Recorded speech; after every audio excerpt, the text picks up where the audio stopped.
Welcome to this explainer. Okay, today we're jumping right in and untangling the often frustrating but totally vital machinery of the Homeowner Association Board of Directors. We're skipping the basics. You already know those. We're going straight to the core. Who really runs the show? How do they actually capture that authority? And what do their formidable legal responsibilities really look like? So, who actually holds the power in an HOA? Look, if you've ever ripped open one of those incredibly frustrating fine letters over, the exact height of your grass, or suddenly noticed a brand new landscaping crew right outside your window, you've probably asked yourself exactly this. It often feels like there's this mysterious corporate entity just operating in the shadows, right? But the reality of who's actually pulling the strings is way more structured. And, well, they're probably sitting right next door. You kind of have to think of the homeowner association like a small corporation, and in that model, the board of directors operates as the executive leadership team. This board isn't some shadowy, unreachable cabal. No, it's usually just 3 to 7 homeowners, literally your neighbors. And they are the ones volunteering their evenings to make the massive financial decisions, sign binding contracts, and yes, send out those infamous fine letters. They are essentially the volunteer overlords of the community. Now, this isn't just some random group of neighbors venting around a dining room table. To keep this whole corporation running smoothly, the board assigns very specific, highly structured roles. You've got the president, who acts as the public face and runs the meetings. The vice president serves as the crucial backup. Then there's the treasurer, and wow, they shoulder the massive liability of overseeing the budget and all the community finances. Finally, the secretary, who manages the absolutely essential legal paper trail. It's a seriously organized operation. And this brings us to a huge, absolutely massive misconception. In larger communities that hire a property management company, homeowners very often mistakenly believe the manager is the one making the rules. Well, they aren't. The board of directors remains the ultimate decision maker. They are the bosses. The management company?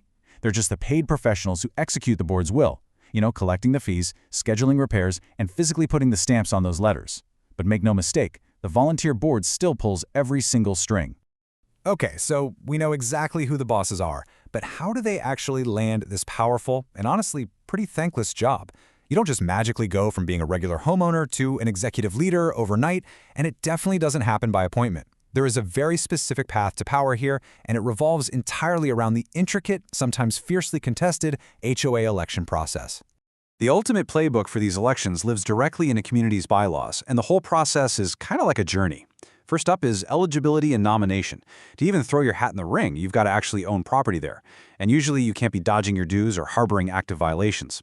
Step 2 is the main event, the annual meeting. This is the actual physical or virtual gathering of the membership. And finally, the voting itself. We're seeing a rapid shift here from traditional mail-in paper ballots to secure electronic portals, though that totally depends on your state's specific laws. But hold on, because here is the massive hidden hurdle where the entire system can completely crash.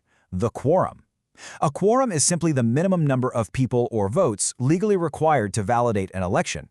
If apathy sets in across the neighborhood, and let's face it, it happens, and not enough homeowners participate by either showing up in person or sending a proxy, well, the election legally cannot happen. The machinery of community governance just completely freezes.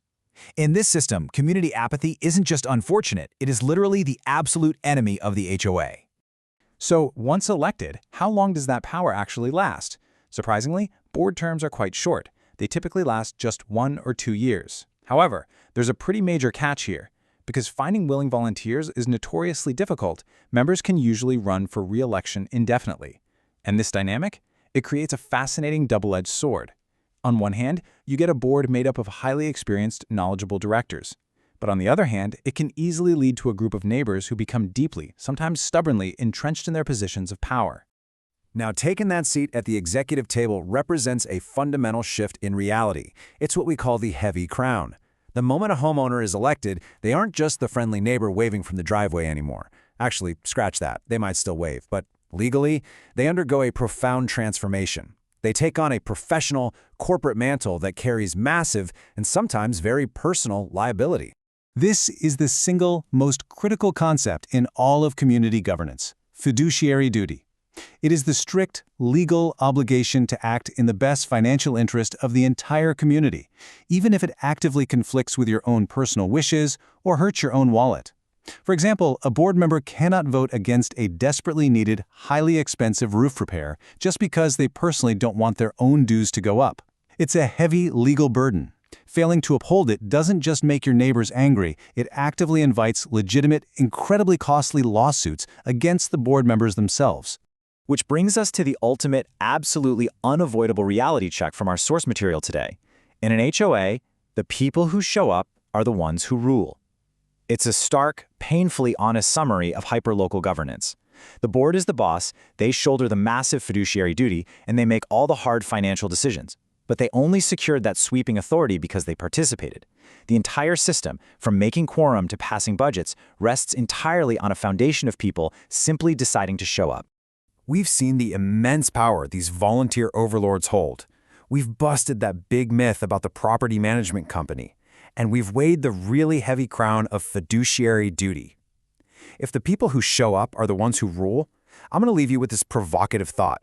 If you don't like the decisions being made in your community, are you ready to step up, nominate yourself, and run for the board? Thank you so much for joining me for this explainer, and I genuinely hope this completely changes how you view the very real power dynamics operating right in your own backyard.